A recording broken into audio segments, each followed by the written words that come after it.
Kevin Deal here, and on today's episode we are going to dive into how I set up my Canon R7.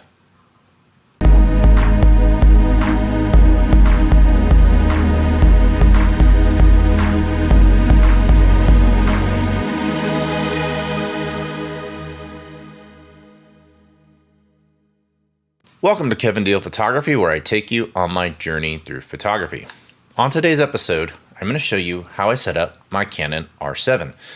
The R7, like all modern Canon mirrorless cameras, has a lot of different customization options on the back, on the top, even on the front.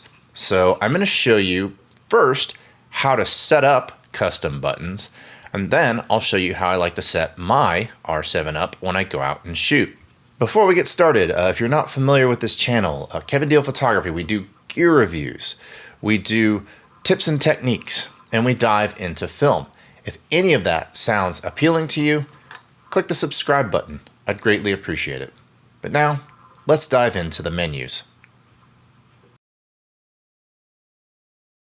Many of you watching this video are not new to Canon. You're not new to customizing buttons and dials. You're probably just curious about how I set mine up. And that's fine. But the majority of you watching this video are probably new to Canon mirrorless. And a lot of you are probably maybe dipping your toes into customizing buttons and dials, or maybe you're just afraid to do it or whatever. Or maybe you're ready to dive headfirst into it. But I'm gonna go over all that here right now. I'm going to explain to you first what makes a good ergonomic setup. So to me, your primary buttons needs to be accessible with your index finger and your thumb. And as you can see, Canon has put a lot of buttons in between my thumb and my index finger. And of course, this is while you have the camera in a grip like this. They do that because they understand that you're going to be accessing stuff here very often. So I put my primary buttons, the things that I need to access the most, I program up here. For my secondary buttons, I just move my thumb over to the left, and there's a bunch of buttons right here.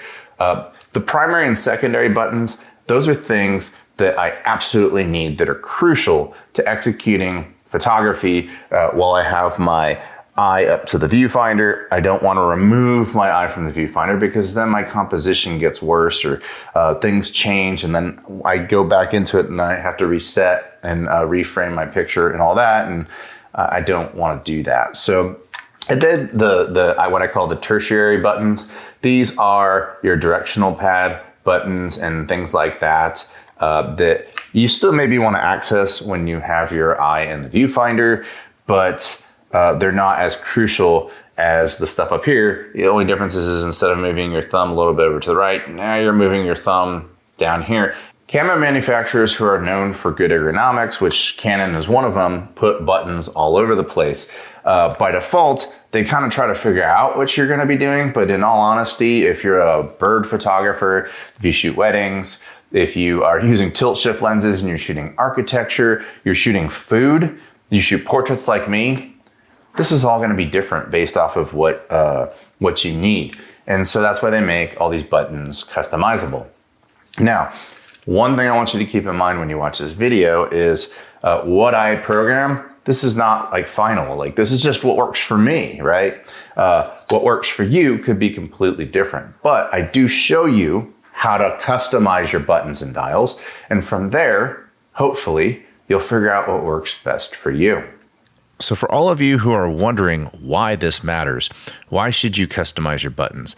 Well, I don't think you're really taking advantage of the power that your camera has to offer. So to get to your customized buttons, first you need to hit the menu button.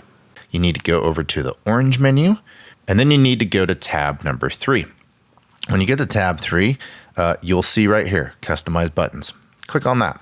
Now, once you get there, when you scroll up and down, you can actually see highlighted the button that you're trying to customize. As you can see, the column on the left is for your stills photography customization, and the column on the right is for your video customization. Do note that your record button can be customized in stills mode, but it cannot be customized in video mode. To set up your custom dials, it's the same as setting up your custom buttons. It's just one option below. You click on that, and then you can set up your shutter speed, your aperture, and then you can also set up what you're going to control on your control ring with your RF lenses or your RF adapters. I personally have it set up to my autofocus area because I need to change my autofocus area on the fly. And so I like to have that really conveniently located on my RF lens control ring.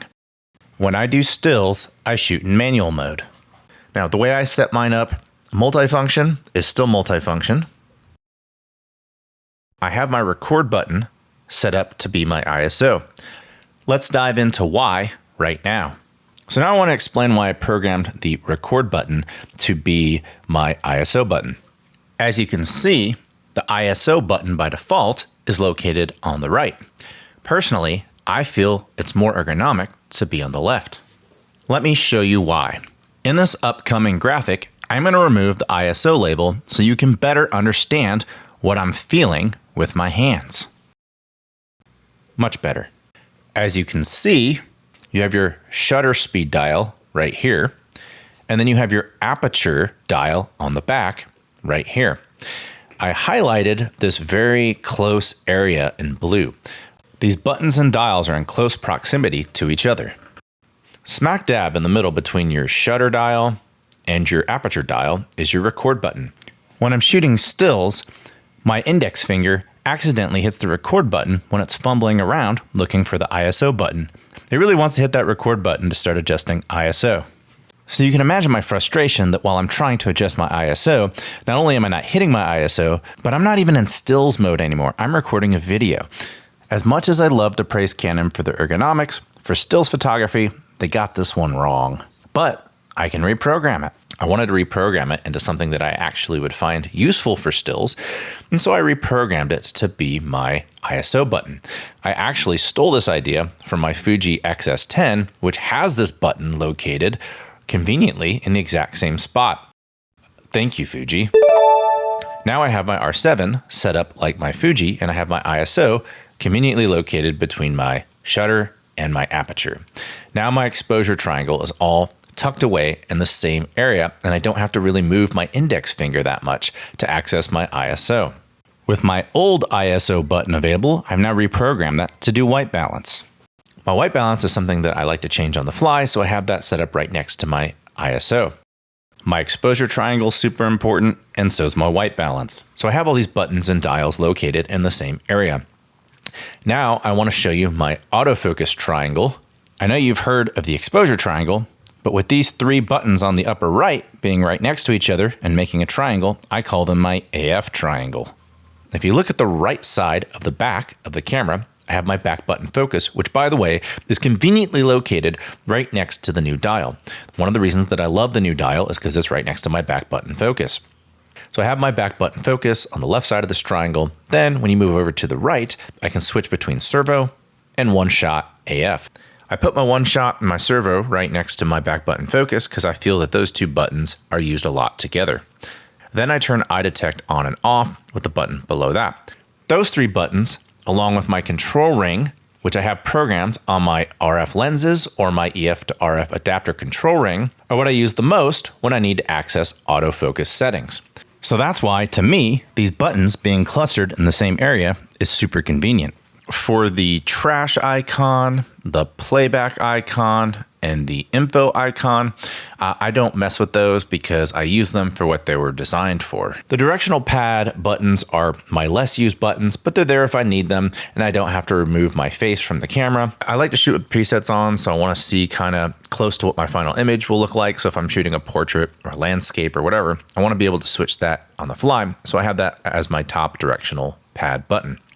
Moving to the left directional pad button, I have my auto level set. I'm still kind of experimenting with the auto level. It's a new feature, but I have it set right now because I wanted to just mess around with it. But like everything, you can change it to whatever you want. Electronic shutter on and off, I have for my right directional pad. Sometimes I need to be quiet.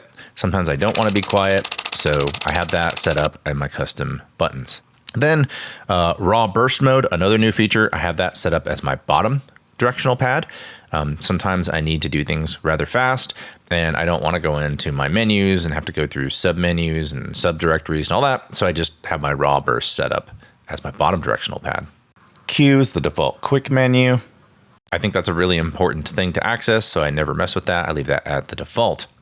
On the new jog wheel, I have all that set up to default. I use that in conjunction with touch and drag AF to get my focus points.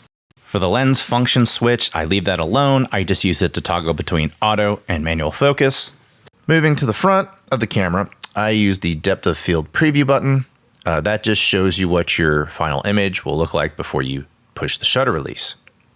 For customizing video buttons, I think that would be better served as a different episode, which I'll do at a later date, but you can customize them just like you can with stills. I do everything based off of feel, and so I don't want to take my face off the camera. Keep in mind, I'm a portrait shooter, so if you're shooting things like real estate or whatever, these buttons are not going to work for you. However, there's customizable buttons for everybody, and I'm going to take you through the list right now while you enjoy this fresh jam.